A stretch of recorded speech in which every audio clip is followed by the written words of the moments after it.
given that you've all worked on such massive games with like so many things in them, like, do you have favorite things that you can think of that you put snuck, not necessarily snuck in there, but that you got in there, or maybe things that players might not know about because there is so much stuff in these games? Can you think of any particular details that you're kind of particularly proud of, or you love that you managed to squeeze in there? I mean, my favorite one is, I mean, a lot of people know about it now, but we did effectively sneak it in, and that's Blackreach, which I worked with Joel on because it wasn't actually supposed to be in the game, but, you know, had enough leeway in the schedule that we did that project and got it in. And a lot of people still tell me it's like their favorite space and really memorable, but I did the art in very little time. It's like, it's that whole like sprinkle on top I mentioned. It's like, that's basically a cave just with giant glowing mushrooms, but people remember those giant glowing mushrooms. That's what makes it different. Yeah. And now my cat is meowing. Nice. It's like a super simple little thing, but so we have this wilderness encounter system where we spawn random, you know, just little encounters on the road, and Joel had just kind of figured out that we could like make a character headless. I forgot how you figured this out. Yeah, well, you would call a script command at a certain point in their spawn. Like you had to do it at the right moment, and you could dismember body parts by script, and it didn't actually kill them. So it was just like if you were there at the time, you would see their head explode. So we actually had to spawn them like around corners and stuff. Yeah. So I spawned this horseman, like a headless horseman, knowing that, and I gave him this little backstory. I gave him a place in the world to go. He could spawn anywhere in the world. We put a ghost shader on him. His head explodes, like sort of in the background, and then he travels just to this one point. You know, it's his grave in the world. It's called Hamvir's Rest. And yeah, there's this little story, but like he spawns anywhere in the world, and people just see in the middle of the night this ghost horseman is going. It's funny to read all the people's like encounters with this horseman, you know, over the years, and it's this simple little dumb thing, but I'm so proud of it.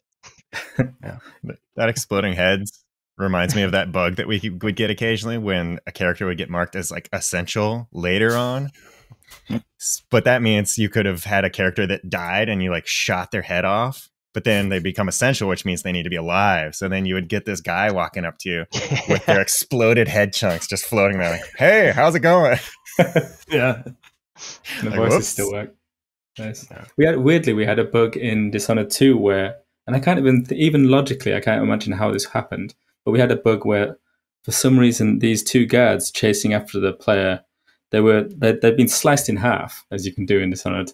Literally just from the waist down, they were just two pairs of legs chasing after the player, playing their kind of like, "I'm gonna get you" animations. But somehow they didn't do the dialogue, they just stood there silently playing the animations, as if the game kind of thought they were alive, but said they can't talk because they don't have heads. It was really strange, like the weirdest, funniest thing. That is an immersive as F sim. Yeah.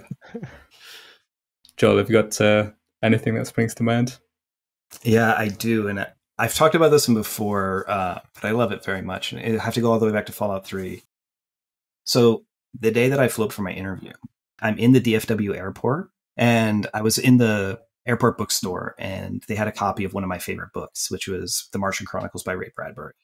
And it's like, I haven't read this in years, and it's a perfect airplane book. It's a short story, you know.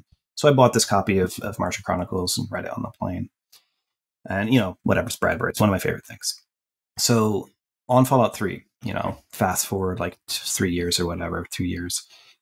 It's called the McClellan House. And if you go to the McClellan House in the neighborhood of Georgetown, it's actually all an homage to my favorite story in Martian Chronicles, which is a story about an automated house that's dying. And so like in the book, you know, it's like the house like is trying to feed, you know, like the mom her breakfast and like send the kids to school and walk the dog. But of course, like everyone's dead, right? So like the story is all post-apocalyptic. And so like in the McClellan House in Fallout 3, you can go in and you can like hack a terminal and turn on the robot, and the house robot does all the things from the Bradbury story. So like it goes into like the kid's bedroom and it reads a poem to the kids. And the poem, and this is where like I love the recursiveness of like of art, right? Is the poem is not by Ray Bradbury. The poem is an anti-war poem that was written during World War I by Teasdale, and she had written this poem. It's like, there will come soft rains, and it's all about, springtime, but the allegory is like when we destroy ourselves with war. And she wrote it after like a German offensive in World War One. It was a protest, and the poem is just super evocative to me.